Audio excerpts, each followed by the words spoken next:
Halo teman-teman semua, Shalom, salam sejahtera untuk kita semua. Assalamualaikum warahmatullahi wabarakatuh. Om Swastiastu, Namo Buddhaya, salam kebajikan.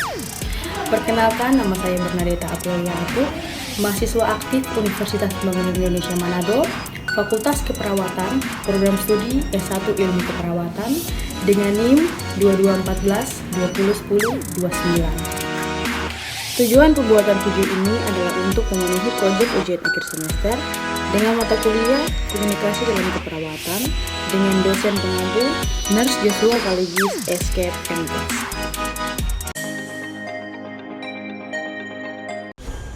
Komunikasi keperawatan. Komunikasi merupakan proses yang sangat khusus dan berarti dalam hubungan antar manusia. Pada profesi keperawatan, komunikasi menjadi lebih bermakna karena merupakan metode utama dalam mengimplementasikan proses keperawatan. Pengalaman ilmu untuk menolong sesama memerlukan kemampuan khusus dan kepedulian sosial yang besar.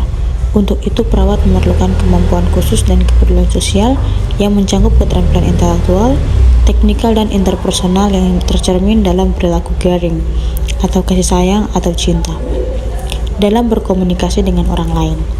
Perawat yang memiliki keterampilan berkomunikasi secara terapeutik tidak saja akan memudah menjalin hubungan rasa percaya dengan klien, mencegah terjadinya masalah legal, memberikan kepuasan profesional dalam pelayanan keperawatan, dan meningkatkan citra profesi keperawatan serta citra rumah sakit.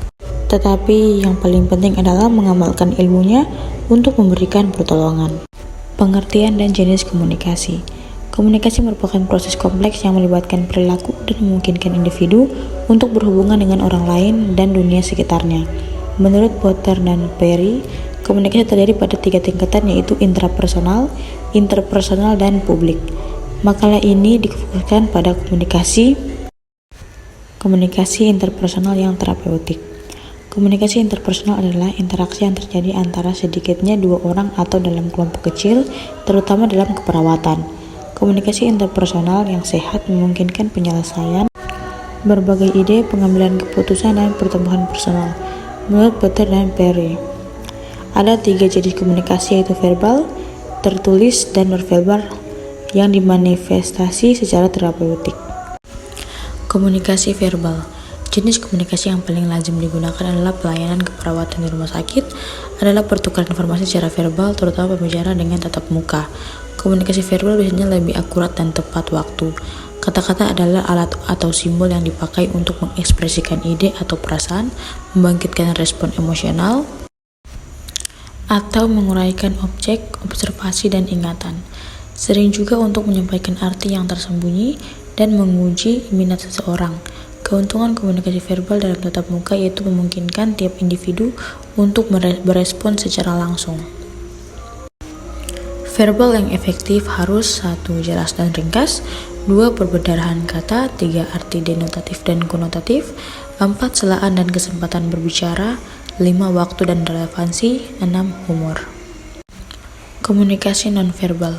Komunikasi nonverbal adalah pemindahan pesan tanpa menggunakan kata-kata. Merupakan cara yang paling meyakinkan untuk menyampaikan pesan kepada orang lain. Perawat perlu menyadari pesan verbal dan nonverbal yang disampaikan klien mulai dari saat pengkajian sampai evaluasi asuhan keperawatan, karena isyarat nonverbal menambah arti terhadap pesan verbal. Perawat yang mendeteksi suatu kondisi dan menentukan kebutuhan asuhan keperawatan. Komunikasi nonverbal teramati pada 1. Metakomunikasi, 2. Penampilan personal, 3. Intonasi atau nada suara, 4. Ekspresi wajah, 5. Sikap tubuh dan langkah, 6. Sentuhan.